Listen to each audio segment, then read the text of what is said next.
A single 7,000 plus word memo just sent absolute shockwaves through Wall Street. When Citrini Research released the 2028 Global Intelligence Crisis, it wasn't met with laughter, it was met with panic. The Dow immediately dropped 800 points. Software stocks cratered by 4%. IBM suffered its worst single day drop in 25 years. Why? Because the people trading those stocks read the report and recognize their own job descriptions in the obituary section. The thesis by James Van Gielen and Alep Shah is terrifyingly simple. For all of modern history, human intelligence, the ability to analyze, decide, and coordinate, was the scarce friction that created high-paying jobs. AI commoditizes that franchise. Citrini predicts a scenario where we reach 10.2% unemployment and a massive 38% S&P 500 crash by June 2028. But here's the fascinating part. They call this the era of ghost GDP. AI will make corporate output and productivity soar on paper. But because human wages collapse, that wealth never circulates through the real economy. We get an Engels pause, a period where technology advances but consumer demand and living standards free fall. And in a bizarre twist, they predict the S&P 500 will artificially pump to 8,000 before this catastrophic crash finally hits. But the financial heavyweights are aggressively fighting back. Citadel Securities demolished this doomsday narrative, calling it emotional rhetoric, disguised as financial analysis, and the data backs them up. Current AI capital expenditure sit at roughly $650 billion,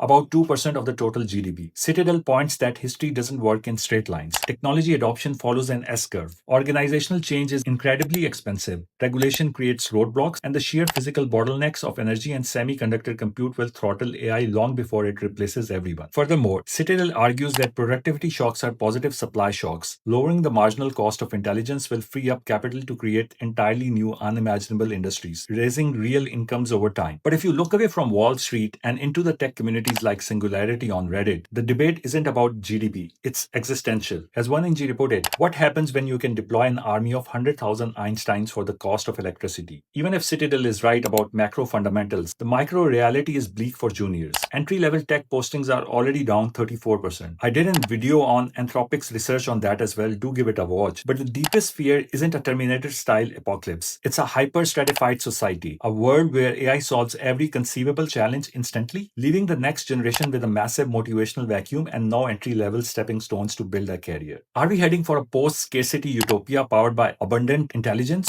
or a white-collar recession fueled by ghost GDP? You decide.